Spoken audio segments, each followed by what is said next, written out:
بالله من الشيطان الرجيم بسم الله الرحمن الرحيم الحمد لله رب العالمين بارئ الخلائق أجمعين فاطر السماوات والأرضين باعث الأنبياء والمرسلين ثم الصلاة والسلام والتحية والإكرام على سيدنا ومولانا أبي القاسم المصطفى محمد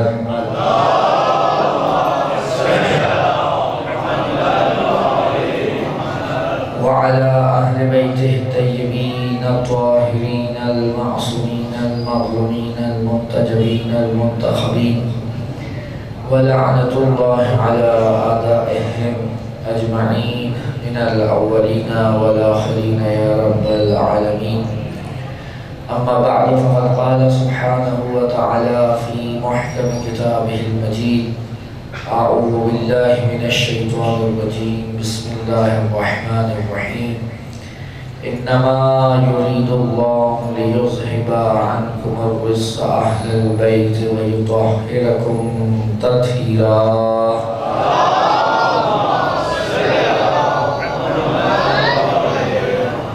اپنی حاجات کی قبولیت کے لیے امام وقت کے ظہور میں تعجیل کے لیے جہاں بھی مومنین و مومنات آباد ہیں کی عزت مال جان آبرو کی حفاظت کے لیے بانیان مجلس کی توفیقات میں اضافے کے لیے ان مجالس کی مقبولیت کے لیے جو بے اولاد ہیں ان کی جھولیوں کو بھرنے کے لیے جو علیل ہیں ان کی شفا یابی کے لیے بآواز بلند صلوات نعت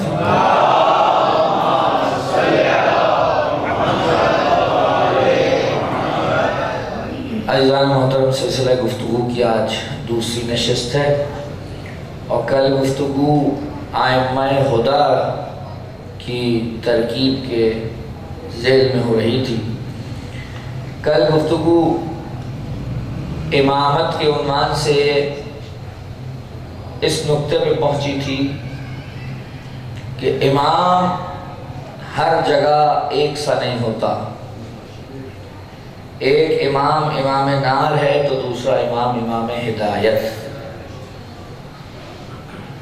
اور جب آپ کے سامنے مختلف قسم کے امام آ جائیں تو آپ کو یہ دیکھنا ہے کہ کون سا امام امام نار ہے اور کون سا امام ہدایت.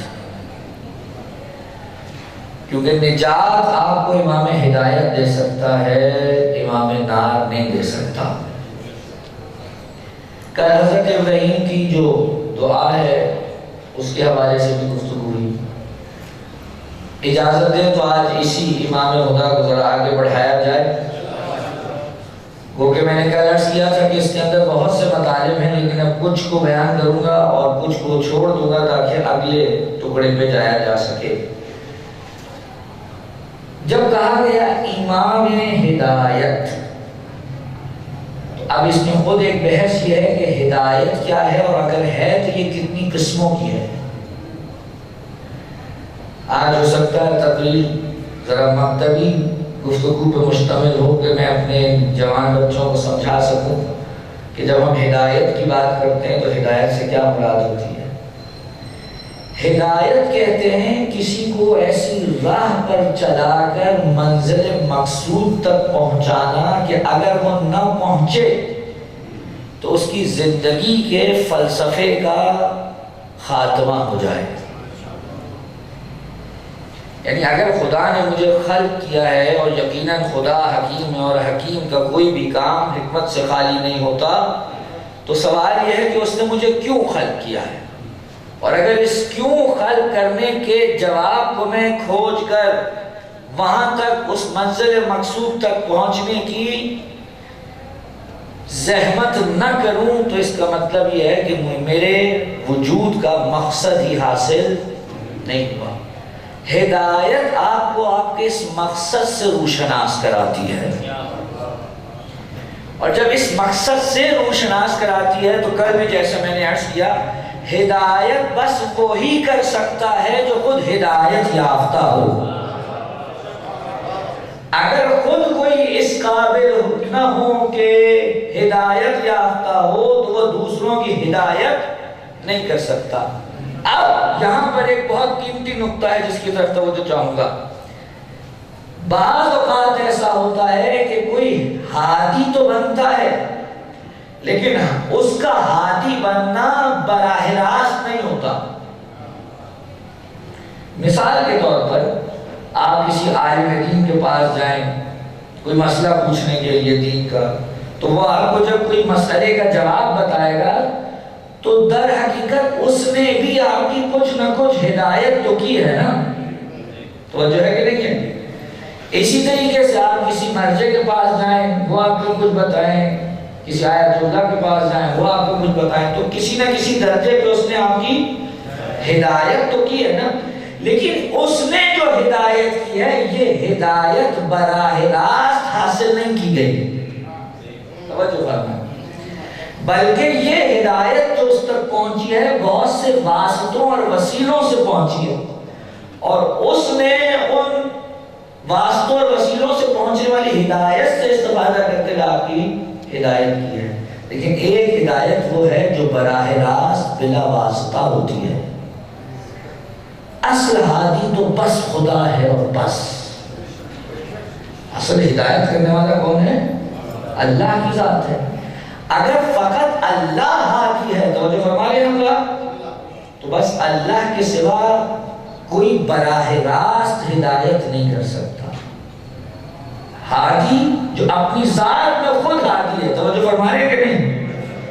یا میں جملہ بدل دوں، وہ ہادی جس نے کسی اور سے ہدایت حاصل نہیں کی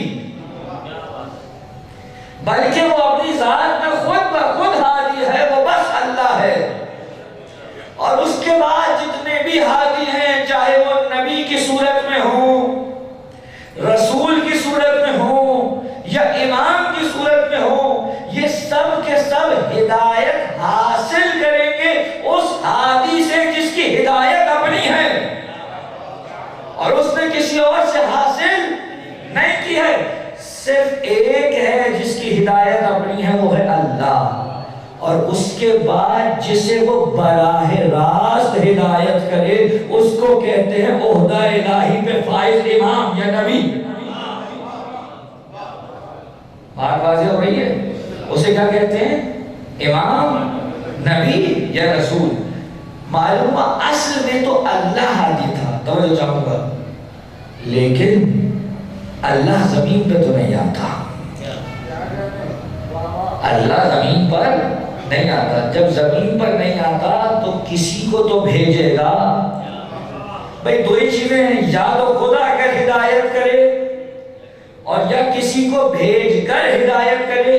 اب جسے وہ بھیجے گا وہ ایسا ہوگا جس کی اس نے خود براہ راست ہدایت کی ہو، اور جس کی وہ براہ راست ہدایت کرے گا. توجہ چاہوں گا، ایک عالم، توجہ ہے، ایک عام انسان جو دوسرے کی ہدایت کر رہا ہو، اچھی بات ہے ہدایت کرے، لیکن اس کی کوئی گارنٹی نہیں ہے کہ ہمیشہ ہادی رہے.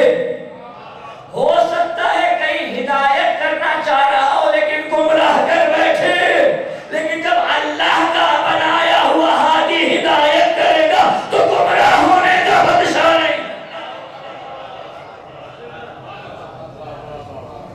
وہ گمراہ جسے خدا بنا کر بھیجے اس کے گمراہ ہونے کا خدشہ نہیں ہے. یہ جو میں نے بات کی آپ کے سامنے، اس کے گمراہ ہونے کا خدشہ نہیں ہے. اس کو آپ اپنی زبان میں کیا کہتے ہیں؟ ہے جی، آپ اس کے لیے ایک لفظ رکھتے ہیں، عصمت. توجہ نہیں فرما رہے حضرات. اس کو آپ کیا کہتے ہیں؟ عصمت. یعنی نبی بھئی اللہ سے جب لے رہا ہے، یا تو آج میری آواز آپ کی سماع خراشی کا باعث بن رہی ہے یا گفتگو سنگین ہو گئی ہے. اچھا ایک کام اور کریں، آپ پہلے سلوات پڑھیں اور تھوڑا تھوڑا سا آگے آ جائیں. ایک اور آپ کے لیے پنکھا بھی چلا دو بھائی. ایک اور سلوات پڑھیں محمد والے محمد.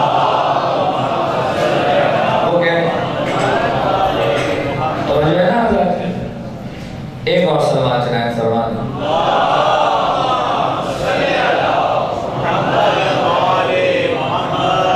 گفتگو شاید سنگین ہو ہوں لیکن نتیجہ نکالنا ہے بھائی. اب اتنا تو آپ مجھے سنتے رہے ہیں، اتنی تو عادت ہوئی گئی ہوگی آپ کو.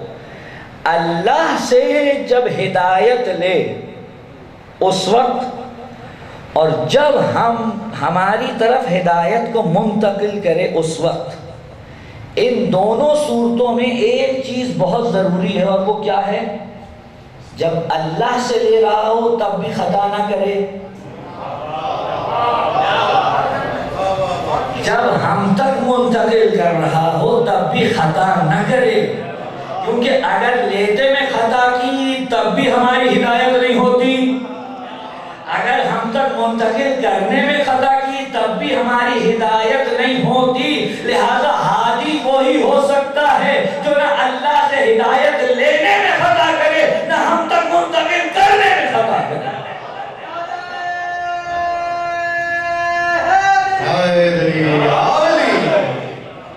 یہ دونوں صورتوں میں خطا کی گنجائش نہ ہو تو ہم کہیں گے یہ ہادی ہے.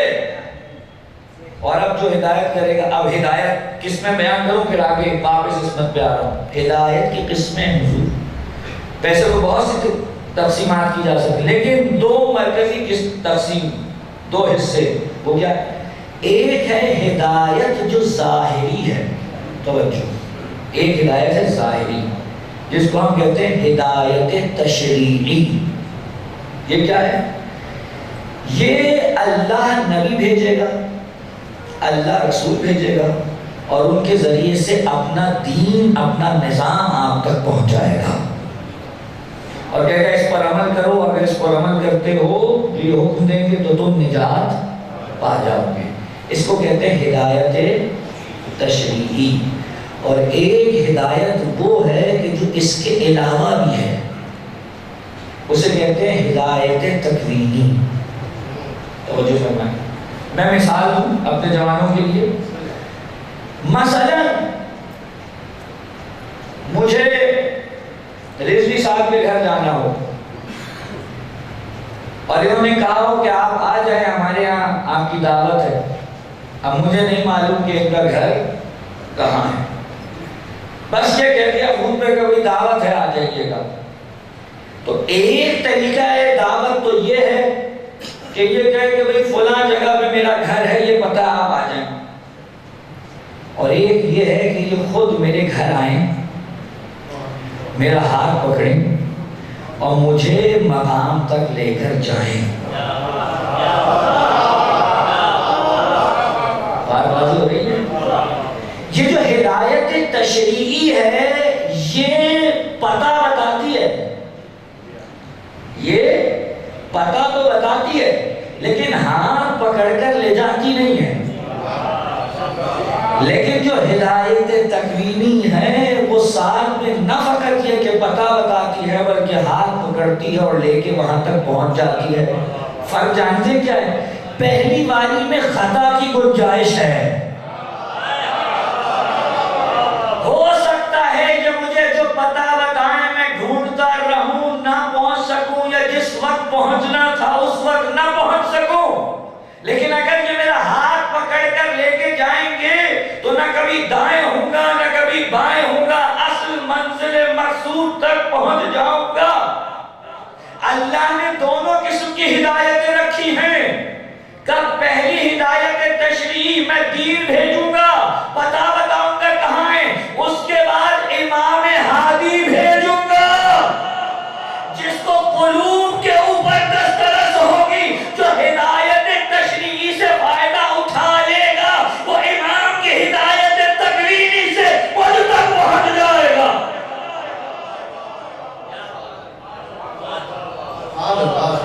وہ امام کے ساتھ توجہ فرما رہے ہیں، وہ وہاں تک پہنچ جائے گا. مجھے بتائیے، توجہ چاہتا ہوں، اللہ آتا نہیں دنیا میں، اللہ آتا نہیں، میں خدا کے پاس جا نہیں سکتا، تو آخری تو یہی حربہ بچا کہ وہ کسی کو بھیجے. اب کچھ افراد ہیں جو کہتے ہیں کہ ہمیں بعد رسول خدا کے بنائے ہوئے کی ضرورت نہیں ہے. توجہ رہے گی حضرات. آئیں جو بھائی صلوات پڑھے محمد والے محمد.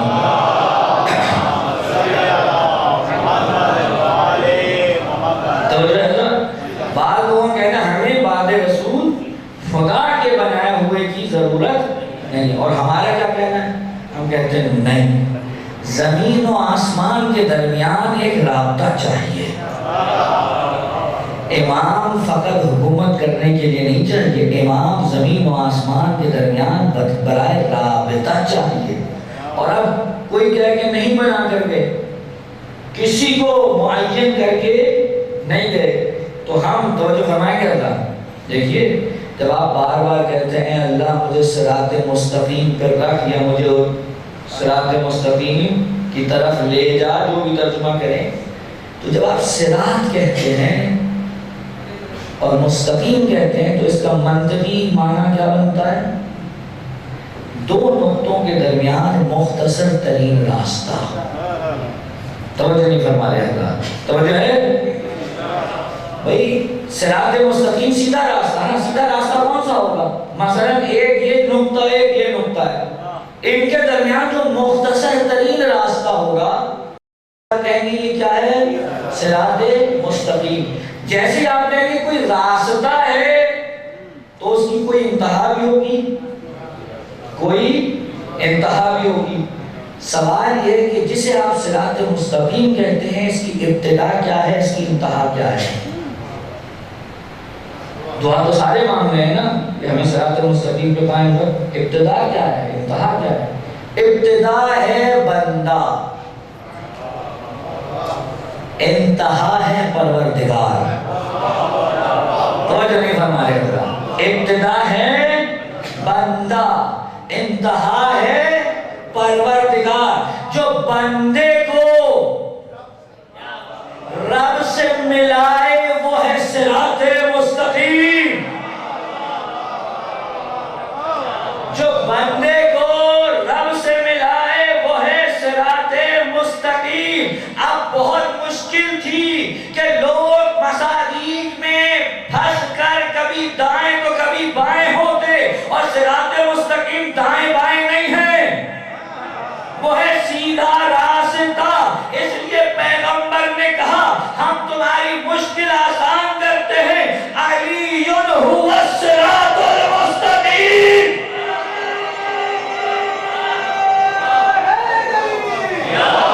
یعنی علی وہ مختصر ترین راہ ہے جو بندے کو خالق سے جوڑتی ہے، اسی کو ہادی کہتے ہیں۔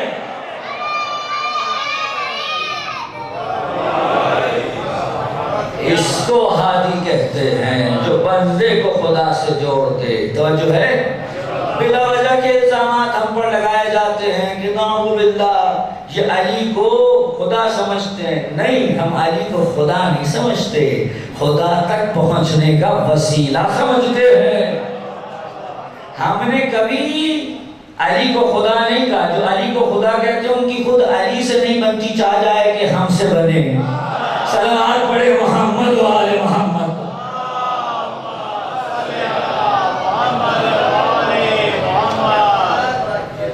تو اب اللہ نہیں آ رہا تو کسی کو بھیجے۔ اب بعض لوگوں نے کہا نہیں، بس رسول تک کافی تھا، اس کے بعد ضروری نہیں ہے۔ ہم کہہ رہے ہیں نہیں، قرآن کہہ رہا ہے وَلِكُلِّ قَوْمٍ هَادٍ، ہم نے ہر قوم کے لیے ہادی رکھا ہے۔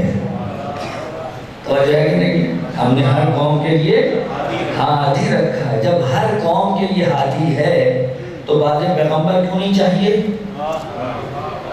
نہیں، بات نہیں پہنچ رہی ہے۔ چلیے میں آپ کو ایک اور طریقے سے لے چلوں۔ دیکھیے وہی مثال دوبارہ لے لیجیے۔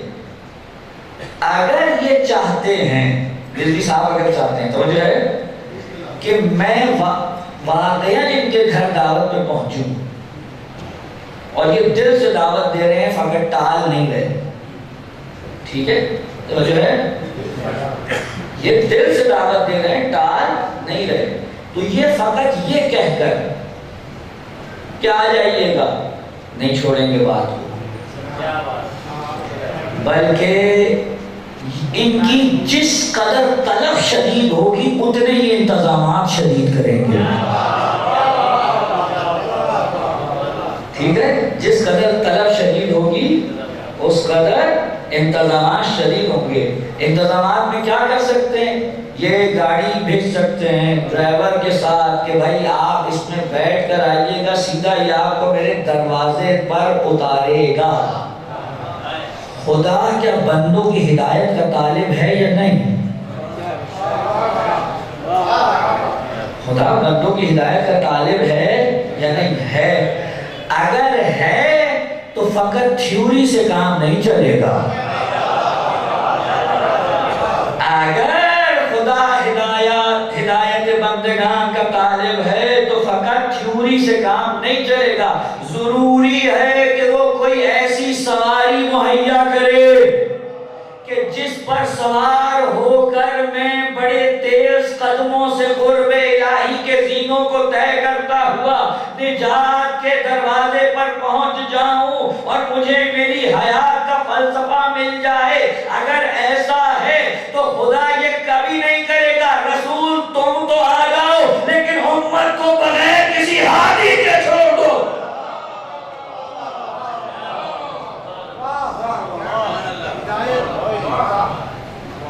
آپ جانتے ہیں اس باب میں ہمارا سب سے بڑا اختلاف کیا ہے؟ توجہ ہے؟ آج ذرا تھوڑی کھول کے بات ہو جائے، کیونکہ بھائی بات سیدھی سی ہے۔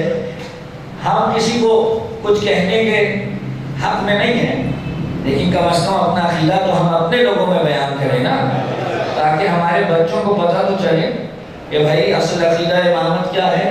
پریشان نہیں ہے اللہ۔ اب پھر مجھے آپ کو زحمت دینی ہے کیونکہ اشارہ ہو گیا ہے، آپ پھر آگے آ جائیں تھوڑا تھوڑا۔ کافی جگہ ہے، جو جوان بیٹھے ہیں ان سے گزارش ہے آگے تشریف میں۔ نعرہ تکبیر، نعرہ رسالت، نعرہ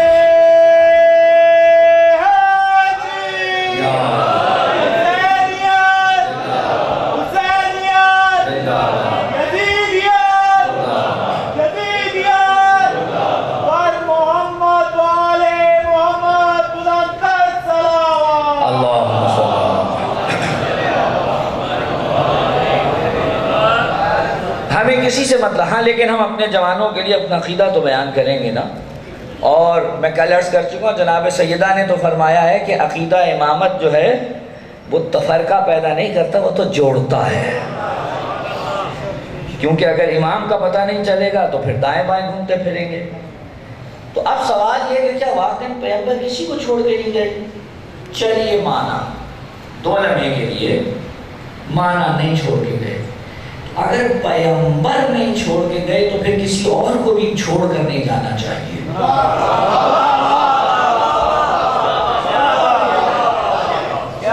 نہیں، میں پھر سے شروع کرتا ہوں، توجہ ہے کہ نہیں؟ حضور والا توجہ چاہتا ہوں۔ خلیفہ اول حضرت ابوبکر دنیا سے رخصت ہوئے، پریشان نہیں ہیں آپ حضرات، وہ دنیا سے رخصت ہوئے تو اپنے بعد خلیفہ ثانی حضرت عمر بن خطاب کو مسلمانوں کا امیر بنا گئے، نامزد کر گئے۔ ایسے ہی ہوا نا۔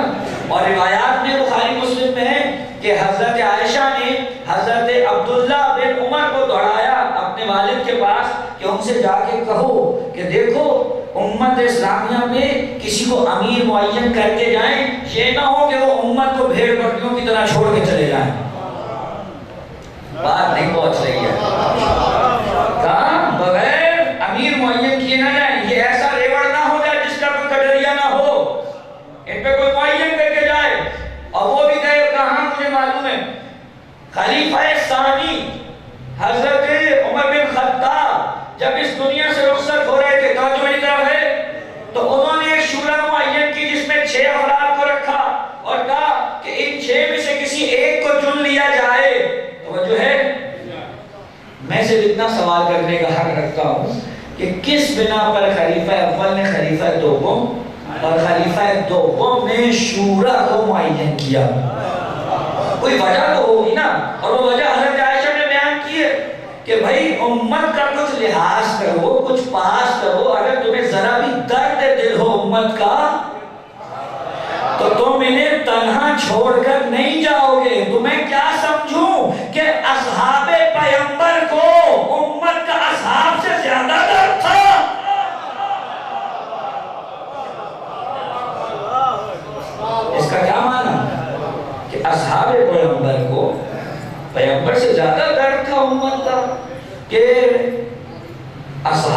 بغیر کسی کو معین کیے نہیں جا رہے، لیکن پیغمبر بغیر معین کیے چلے جا رہے ہیں۔ درد نہیں ہے پیغمبر کو؟ ہم نے تو یوں دیکھا ہے، پریشان ہے حضرات؟ بھائی سوال کرنے کا تو حق ہے نا، توجہ ہے کہ نہیں ہے؟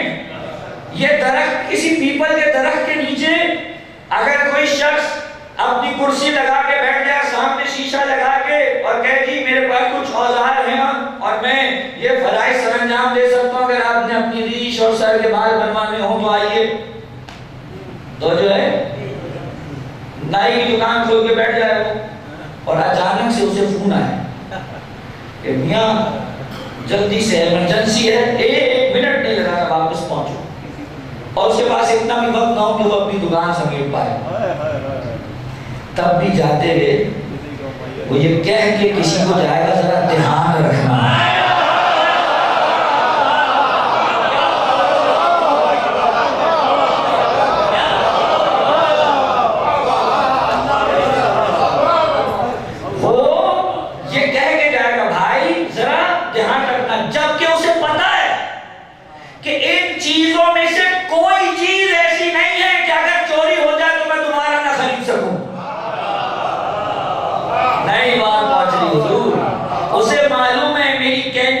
میرے چاقو، میرے استرے، میرا شیشہ، میری کرسی، میرے کنگے، ان میں کوئی ایسی شے نہیں ہے جو بازار میں آخری ہو۔ اگر کوئی بھی چوری ہوتی ہے یا نقصان ہوتا ہے تو وہ میں دوبارہ بلکہ اس سے بہتر بھی حاصل کر سکتا ہوں۔ جس نبی کو یہ یقین ہے کہ میرے بعد کوئی شریعت نہیں آئے گی،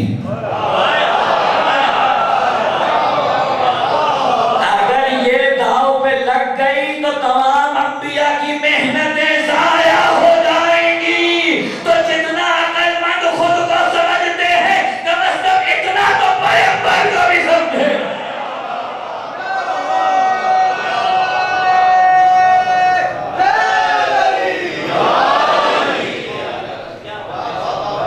جتنا خود کو عاقل سمجھتے ہیں، اتنا تو پیغمبر کو سمجھے۔ اور اگر کوئی کہتا ہے، توجہ ہے حضرات کی، میں بہت سے معاملات کو دیکھ کے گفتگو کر رہا ہوں، بعض جملوں میں موجود ہیں اور بعض چھپے ہوئے ہیں، وہ آپ نے سمجھنے ہیں، توجہ ہے۔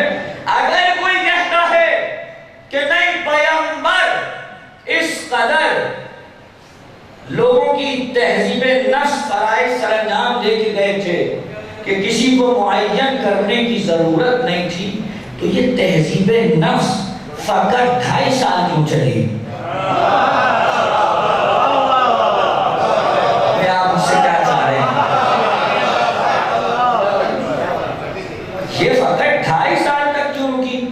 پھر اس کے بعد آگے یہی کم از کم جب تک وہ افراد موجود تھے جن کی پیغمبر نے تہذیب نفس کی تھی، اس وقت تک تو پھر معین کرنے کا قانون طے نہیں پانا چاہیے تھا، لیکن 2.5 سال کے بعد ہی معین کرنے کے قانون نے بتایا کہ تہذیب نفس چاہے کتنی بھی ہو، لڑائی جھگڑے سے بچا سکتا ہے تو فقط معین کرنا۔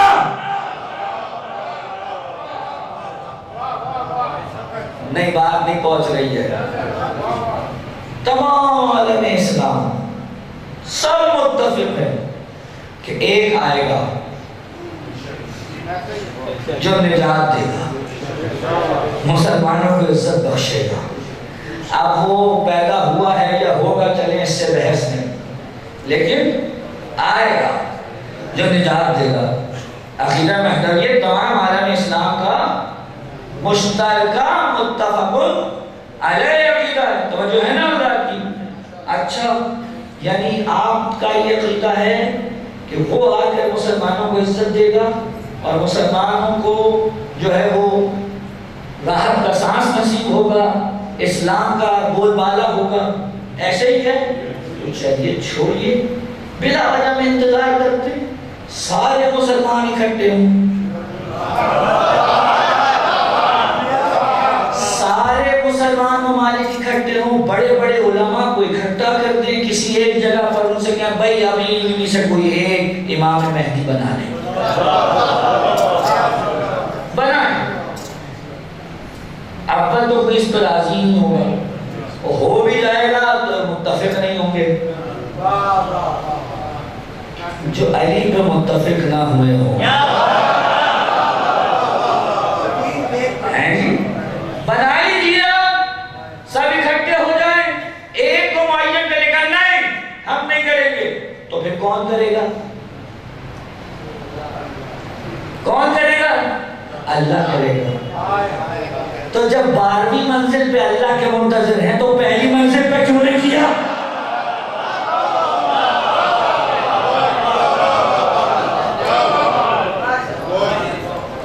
جب 12ویں منزل پر آپ خدا کے منتظر ہیں تو پہلی منزل پر یہ حق خود کو کیوں دیا؟ یہ حق خدا کے ہاتھ میں ہی رہنے دیتے، اور اگر یہ خدا کے، اور خدا نے اپنا حق پورا کیا تو جو ہے نہیں ہے حضرات کی، لیکن اگر کوئی نہیں ماننا چاہتا تو اس کی اپنی مرضی۔ لیکن اب رک جائیں، میں بات اس وقت کر رہا تھا عصمت کی، مجھے یہیں تک لانا تھا۔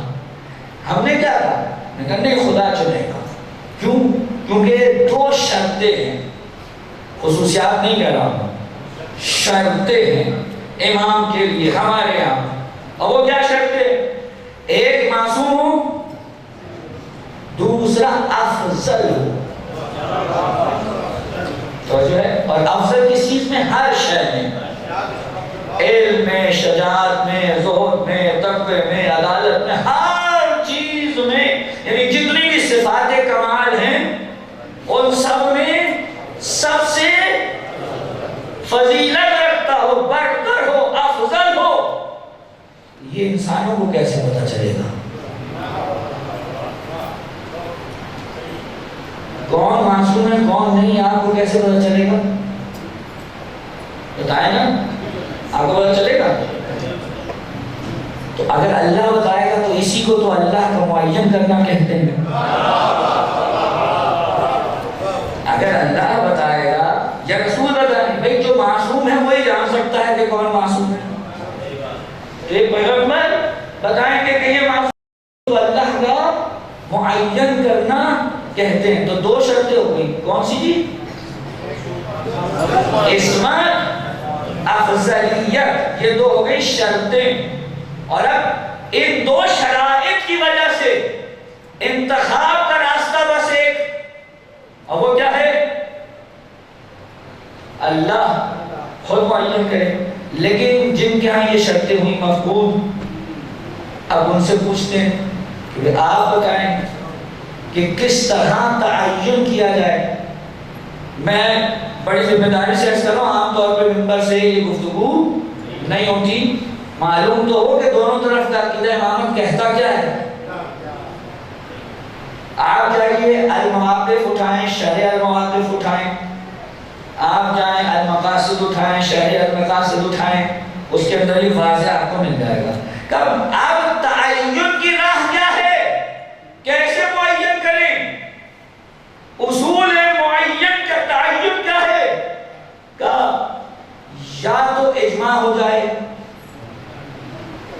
سننا ہے آپ نے، یا تو اجماع ہو جائے، یا گزشتہ آنے والے کو نامزد کرے،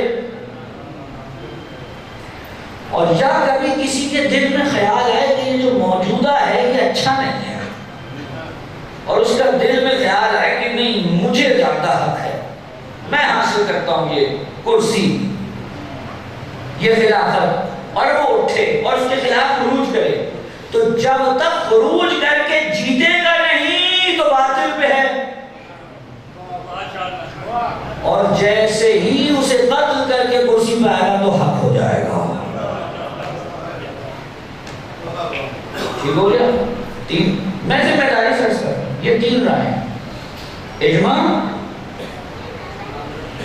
نامزدگی، استعلاء غلبہ۔ توجہ ہے، ہاتھ جوڑ کے جملہ کہوں، اگر یہی تین راہیں ہیں نا تو ان تین میں سے دو راہوں کے ذریعے سے ہی یزید خلیفہ معین ہوا ہے۔ پریشان ہیں آپ؟ بیعت ہو گئی، اجماع ہو گیا۔ اور اچھا اجماع کا بھی سن لیں، آپ تو یہ سمجھیں گے کہ اجماع کا مطلب یہ ہے کہ سب اس میں شامل ہوں، لیکن جب کہا گیا کہ نہیں بنی ہاشم تو نہیں تھے، نہیں بات نہیں پہنچ رہی ہے شاید، جب کہا گیا کہ بنی ہاشم تو سقیفہ میں موجود نہیں تھے تو کہا گیا ضروری نہیں سارے، اگر ایک شخص بھی بیعت کر لے تو یہ اجماع ہو گیا۔ یہ ایک بندے سے اجماع کیسے ہوتا ہے نہیں معلوم، یہ بالکل ایسے ہے کہ آپ کہیں ہاتھی تو ہو مگر سونڈ اور دانتوں کے بغیر۔ صلوات پڑھے محمد والے محمد۔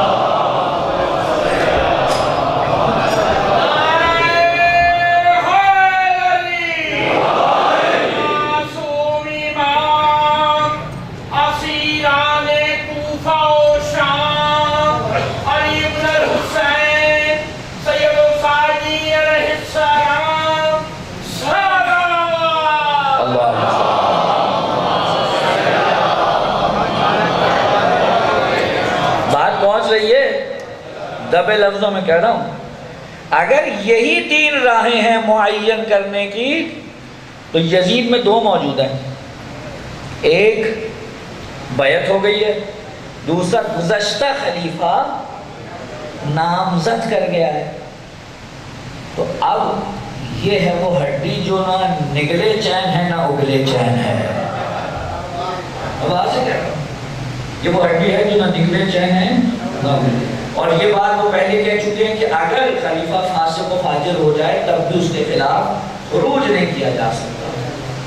تو اگر کوئی کہ یزید فاسق و فاجر تھا تب بھی مسئلہ حل ہے، جو بھی ہو۔ دیکھیں ہمیں مسئلہ نہیں ہے، یہ آپ بحث کریں گے کون حق پر تھا، ہم نہیں کریں گے یہ بحث۔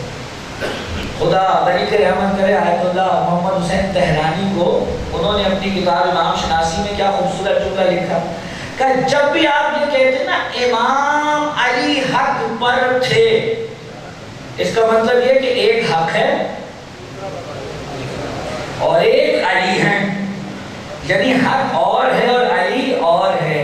یہ جملہ غلط ہے، یہ نہ کہیں علی حق پر تھے، کہیں علی ہی حق ہے۔ لہذا اب جو بھی یہ بات کرے گا کہ کون حق تھا معرکہ کربلا میں، یہ اس کا مسئلہ ہے جو دیکھے حق کیا ہے، پھر حسین کیا ہے، پھر یزید کیا ہے۔ ہمارا تو فیصلہ حسین حق ہے۔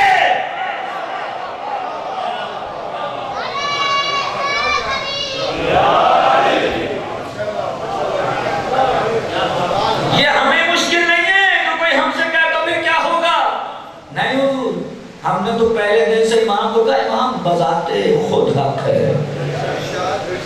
وجہ ہے ایک حدیث آپ نے سنی ہے، علی مع الحق والحق مع علی، علی حق کے ساتھ اور حق، یہی حدیث بعین ہی حضرت عمار کے لیے بھی۔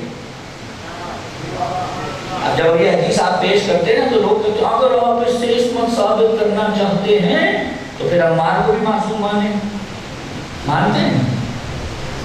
نہیں مانتے۔ حدیث تو ان کے لیے بھی یہی ہے کہ عمار حق کے ساتھ اور حق عمار کے ساتھ ہے، لیکن جب عمار کے لیے یہ حدیث بیان کی نا تو پیغمبر نے ایک جملہ کہا اِنَّهُ يَدُورُ عَلَى الْحَقِّ حَيْثُ مَا دَارَ، عمار حق کے گرد گھومتا ہے جہاں بھی حق جائے۔ لیکن جب علی کے لیے کہیں تو ہاتھ اٹھا اللہم عدل الحق حیث ما دار علی، اللہ حق کو ادھر موڑ دے جدھر علی جائے۔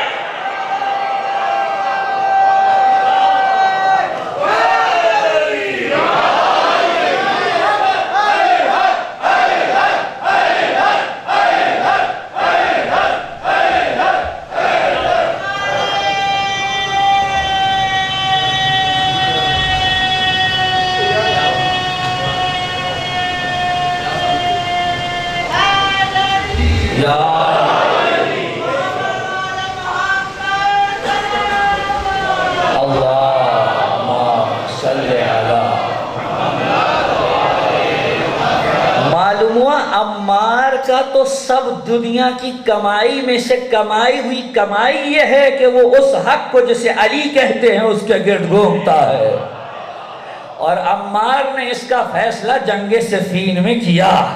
بھئی توجہ ہے کہ نہیں ہے؟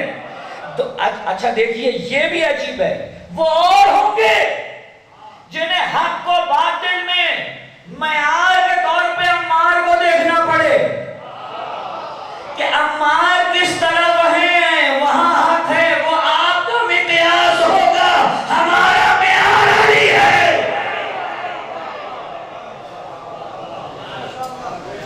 جہاں علی ہیں وہی حق ہے، علی ہی حق ہے، حسین ہی حق ہے۔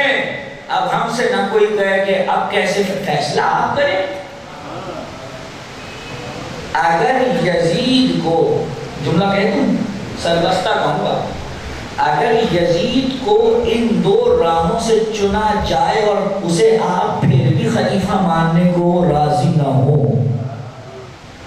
تو انہی کے مطابق اگر کسی اور کو بنایا جائے تو اسے کیوں مان رہے ہیں؟ سلوات پڑھے نا محمد والے۔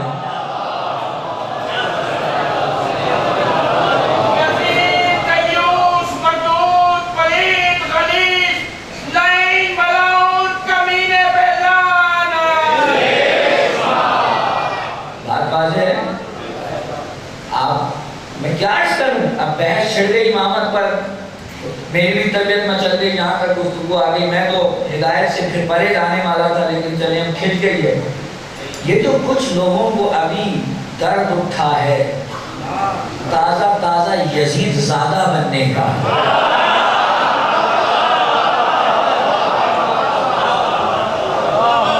یہ ایسے ہی نہیں اٹھا ہے، اب انہیں بھی سمجھ آنے لگی ہے کہ اگر اس کو نہ بچایا تو بات نکلے گی تو پھر دور، یہی برباد ہو، کیونکہ یہاں بدلہ باندھا تو بات کہیں سے کہیں نکل جائے گی۔ اور دیکھیے میں کہتا ہوں جانے قربان نہ ہو جائے امام حسین پر۔ امام حسین وہاں آ کر کھڑے ہوئے اور ایسی دکھتی رگ پہ ہاتھ رکھا کہ نہ یہاں جا سکتے ہیں نہ وہاں۔ اگر یہ کہیں کہ یزید اچھا تھا تو عوام سے جوتے پڑیں گے، اور اگر یہ کہیں کہ یزید اچھا نہیں تھا، حسین درست ہے، تو عقیدہ ہاتھ سے جاتا ہے، نہ ادھر چین ہے نہ ادھر چین۔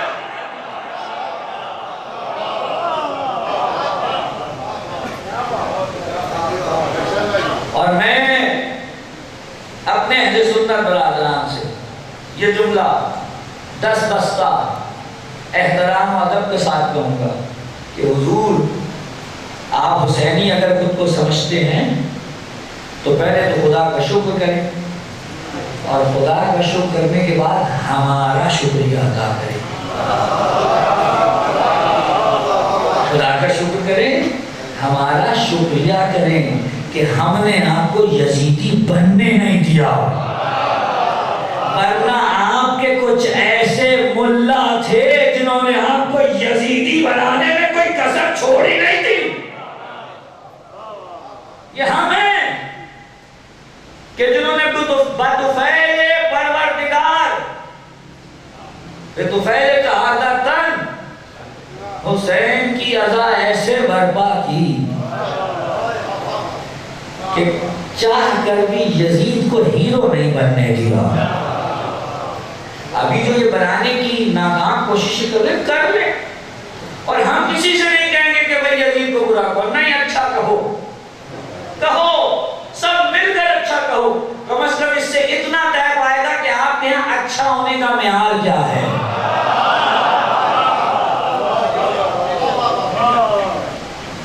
کہیے سب مل کر کہیے، ہمیں معلوم ہو جائے آپ کے یہاں معیار اچھائی کیا ہے۔ حضور یہ امام حسین، خدا کی قسم کاش ہم امام حسین کی اس قربانی کو ذرا بھی سمجھ لیتے۔ آج برادران سے گفتگو ہو رہی تھی، ایک جملہ بس آج کی مجلس کا کہوں اور بات آگے بڑھ جائے۔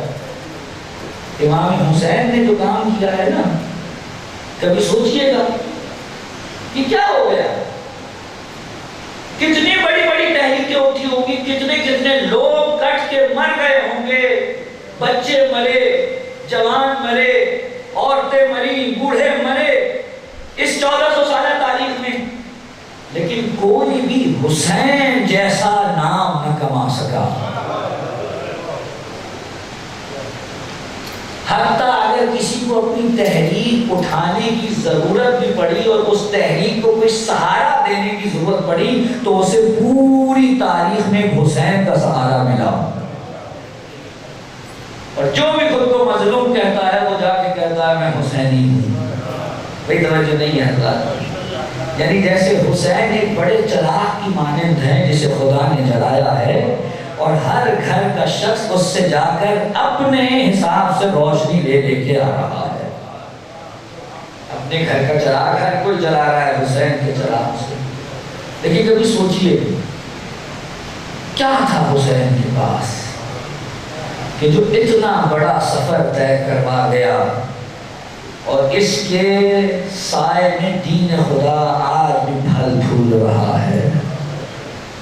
اگر کچھ نہ ملے تو ایک چیز آپ کو ملے گی، اور جانتے کیا ہے؟ وہ حسین کا خلوص ہے۔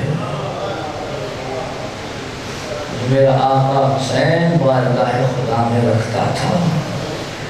حسین نے قربانی اس لیے دی نہیں کہ خدا میں تجھ سے کوئی سمجھوتا کروں، اس لیے نہیں دی کہ خدا اس کے بدلے کچھ دے دے، یہ میں دیتا ہوں تو مجھے دے دے، نہیں، حسین ان چیزوں سے ماورا ہیں۔ ابھی بھی اگر ہم یہ عزاداری کر رہے ہیں نا ٹوٹی پھوٹی، ہر ان میں کمیاں ہوں گی یقیناً، کہیں کوئی کمی کوئی کمی، عجیب و غریب چیزیں بھی شاید دکھ جائیں کہیں، لیکن اس کے باوجود بھی خدا اگر اس عزاداری کو آگے بڑھائے جا رہا ہے تو وہ میں اور آپ نہیں ہے اس کی وجہ، یہ اس حسین کا خلوص ہے کہ جس کو خدا نے ہر شے کے اوپر مقدم جانا ہے۔ میں اور آپ ہماری بساط ہے کچھ؟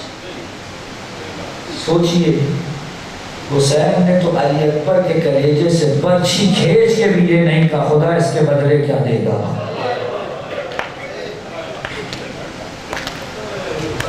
حسین خدا سے بدلہ مانگنے والے نہیں، اور یہی ہمیں سمجھنا ہے کہ کیسے اپنا سب کچھ بغیر کسی لالچ کے خدا کو دیتے ہیں، اور آپ جب بغیر لالچ کے سب کچھ خدا کو دیتے پھر خدا کے پاس جو کچھ ہے وہ آپ کو دے دیتا ہے۔ کہتے ہیں یہ قافلہ جب شام کے بازار میں پہنچا تو ایک بوڑھی عورت آئی اور سروں کو دیکھتی جاتی تھی، پہلے ایک سر پہ نگاہ پڑی، پوچھا یہ کس کا سر ہے؟ کہا باغی کا سر ہے۔ عورت پریشان ہوئی کیسا باغی ہے، اس ماتھے پہ سجدے کا نشان، چہرہ نورانی، یہ کیسا باغی؟ پھر ایک سر دیکھا یہ کس کا ہے؟ یہ اس کے بھائی کا، یہ کس کا ہے؟ یہ اس کے بھانجوں کا ہے، یہ بھتیجوں کا ہے۔ ایک چھوٹا سا سر، اتنا چھوٹا کہ نیزے پر نہیں تیر پہ تھا، جیسے تو کہا کیا یہ بھی باغی تھا؟ اس نے کیا کیا تھا؟ اب ایک ایسے سر پہ نگاہ پڑی جو کڑی الجوان کا سر تھا، یہ دیکھتے ساتھ ہی کہا اے اللہ اس کے مرنے سے پہلے تو اس کی ماں مر گئی ہو، بارے رہا اس کی ماں مر گئی ہو، اس نے اس کا داغ کیسے سہا ہوگا؟ تو ایک مرتبہ جناب ام لیلہ نے سر اٹھایا، کہے بی بی یہ نہ کہے علی اکبر کا داغ سہنے کے لیے میں زندہ ہوں۔ آئے علی اکبر حسین کے پاس، ارادارو کربلا کی تاریخ میں کچھ چیزیں ایسی ہیں جو عام طور پر نہیں پڑھی جاتی، ان میں سے ایک یہ ہے کہ کربلا میں کچھ ایسے وقت ہیں، اوقات ہیں کہ جہاں حسین چیخے مار مار کے روئے ہیں۔ 5 مقامات ہیں جہاں حسین نے باواز بلند گریہ کیا ہے، اور ان میں سے ایک وہ وقت ہے جب علی اکبر کو رخصت کیا ہے۔ عزادارو، علی اکبر آئے ہیں حسین کے پاس، بابا اجازت دے دیجئے، واحد شہید کربلا کا، واحد شہید کربلا کا، کہ جب باپ سے اجازت لینے آیا نا، امام حسین نے ایک لمحے کے لیے نکالی، اکبر تمہیں نہیں اجازت دے سکتا، فوراً کہا جاؤ علی اکبر تمہیں اجازت ہے، لیکن جا کے ذرا ماں سے اجازت لے لو۔ خیمے میں آئے، دیکھا حضرت ام لیلہ مصلی عبادت پر ہیں، آگے آئے کہا اماں اجازت ہے، کہ بیٹا میں تو چاہتی ہوں یہ کہ تو اپنے بابا بھی قربان ہو جا، لیکن دیکھ تجھے بالا زینب نے ہے، جا کے پھوپھی اماں سے اجازت دے لے۔ زینب کا نام آیا، علی اکبر زینب کے خیمے میں آئے، زینب مصلی عبادت پہ دعا میں مشغول، علی اکبر نے اپنا سر پھوپھی کے زانوں پہ رکھ دیا، زینب نے سر سے امامہ اتارا، زلفوں میں ہاتھ پھیرنا شروع کیا اور کہا بیٹا علی اکبر کیا کوئی حاجت ہے تو بتاؤ؟ کہ نہیں پھوپھی اماں کا بیٹا تجھے اتنے سال پالا ہے، جانتی ہوں تجھے جب بھی کسی شے کی حاجت ہو تو ایسے ہی کرتا ہے، کہ پھوپھی اماں بس ایک سوال کا جواب چاہیے۔ کہ بیٹا بتا کیا سوال ہے؟ کہ یہ بتائیے آپ کا مقام زیادہ ہے یا میری دادی زہرا کا؟ کہ بیٹا یہ کیسا سوال ہے؟ بے شک میں ان کی بیٹی ہوں، لیکن مقام میں وہ خاتون جنت ہے، میں ان کی کنیزوں میں سے ایک کنیز ہوں۔ کہ پھوپھی اماں پھر فیصلہ آپ کا ہے، ایک طرف فاطمہ کا بیٹا ہے، ایک طرف آپ کا بیٹا ہے۔ بیٹا جا تجھے اجازت دی، جا تجھے اجازت دی۔ عزادارو، یہ روایت بھی عام طور پہ نہیں پڑھی جاتی، یہ عجیب روایت ہے مقتل کی۔ کہتے ہیں علی اکبر جب ودا ہو رہے تھے نا تو اچانک علی اکبر کو یاد آیا میرا ایک بھیا بیمار ہے، میرا ایک بھیا بیمار ہے۔ اتنے شدید علیل تھے امام سجاد کہ اٹھ نہیں پاتے تھے۔ روایت کہتی ہے علی اکبر سید سجاد کے پاس آئے اور یہ حفظ مراتب ہے، آئے جناب سید سجاد کے پیروں سے نالین اتارے اور اپنے رخسار سجاد کے تلووں سے مس کرنا شروع کیے۔ جب محسوس ہوا نا کہ کوئی ہے، امام سجاد نے آنکھیں کھولی، کہ بھیا تمہیں آخری سلام کرنے آیا ہوں۔ علی اکبر خیمے سے برآمد ہوئے، چھوڑ دی روایت، علی اکبر خیمے سے برآمد ہوئے اور برآمد ہونے کے بعد کیا دیکھتے؟ حسین سر جھکائے، گھوڑا پکڑے کھڑے ہیں، کہا آؤ بیٹا تمہیں سوار کر دوں، اور جب سوار کر دیا نا تو ایک جملہ کہا بیٹا جب تک ہو سکے موڑ موڑ کر دیکھتے رہنا۔ عزادارو، علی اکبر چلے، کچھ دور گئے تھے، محسوس ہوا پیچھے آہٹ ہے، اب جو موڑ کے دیکھا تو حسین اپنی کونیوں کے بل چلتے ہوئے آ رہے ہیں۔ علی اکبر واپس آئے کہ بابا ابھی تو ملاقات ہوئی تھی، کہ علی اکبر تیرا کوئی تجھ سا بیٹا نہیں ہے۔ جناب علی اکبر دوبارہ سوار ہوئے میدان کی طرف گئے، لیکن حضرت زینب جانتی ہیں کہ علی اکبر حسین کے لیے کیا ہیں۔ ایک مرتبہ کا اماں فضا ذرا جاؤ میرے ماں جائے کی خبر لے کے آؤ۔ جو زینب کے خیمے سے باہر نکلی، کچھ دیر واپس لوٹی، کہا نہ پوچھ زینب تیرے ماں جائے کا کیا حال ہے۔ جب علی اکبر شام کی فوج کی بدلی میں چھپ جاتا ہے، حسین کبھی اس ٹیلے پہ دوڑتے ہیں، کبھی اس ٹیلے پہ دوڑتے ہیں، آواز دیتے علی اکبر آواز دو مجھے دکھائی نہیں دیتے۔ اتنے میں سامنے سے ایک پہلوان آیا، جب آیا حسین نے ہاتھوں کو اٹھایا، کہ پروردگار حسین اپنے وعدے سے نہیں پیچھے ہٹا، لیکن اس کے ہاتھوں سے نہیں، یہ ہماری خاندانی شجاعت کے اختلاف ہے، مجھے اپنے بیٹے کی شہامت پہ شک نہیں ہے، لیکن بار الہ وہ 3 دن کا سیر ہے، میرا بچہ 3 دن کا بھوکا پیاسا، میرے بچے کو فتح عنایت کر۔ یہ کہہ کر خیمہ ام لیلہ میں آئے اور کہا اے ام لیلہ، میں نے اپنے نانا سے سنا ہے ماں اگر بالوں کو بکھرا کر اپنے بیٹے کے لیے دعا کرے خدا رد نہیں کرتا، ذرا دعا کرو علی اکبر سے ملاقات ہو جائے۔ جناب ام لیلہ نے سجدہ خالد میں سر رکھا، کہا اے یوسف کو یعقوب سے ملانے والے، اے اسماعیل کو ہاجرہ سے ملانے والے، علی اکبر کو ایک مرتبہ حسین سے ملا۔ اللہ دارو علی اکبر لوٹے آئے واپس، کہا بابا میری جنگ دیکھی، کہا بیٹا تم نے تو فاتح خیبر کی جنگ یاد کرا دی، بابا اگر 2 گھونٹ پانی مل جاتا، آپ دیکھتے لشکر، یہ لشکر سامنے دکھائی نہ دیتا، حسین کیا کرے؟ کہا بیٹا اپنی زبان میری زبان پہ رکھ دے، جہاں زبان رکھی وہاں تڑپ کے ہٹائی، بابا آپ تو مجھ سے زیادہ پیاسے ہیں، بس اب علی اکبر گئے لیکن واپس آنے کے لیے نہیں، تاریخ مقتل کے جملے ہیں، جو بھی گرتا تھا گھوڑے سے تو آواز دیتا تھا السلام علیکہ یا ابا عبداللہ حسین، لیکن علی اکبر نے سلام جدا گانا کیا، علی اکبر نے کیا کہا یا ابا علیکہ منی سلام، اے بابا دور سے میرا سلام، میرے لاشے میں آنا۔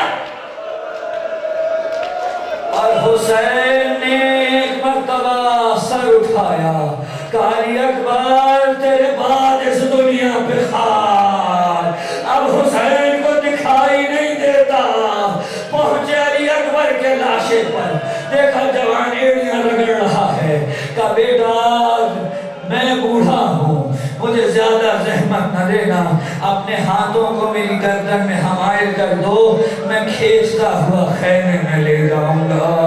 اللہ علی اکبر نے ایک ہاتھ تو گردن میں ڈالا لیکن دوسرا کلیجے میں دھرا تھا،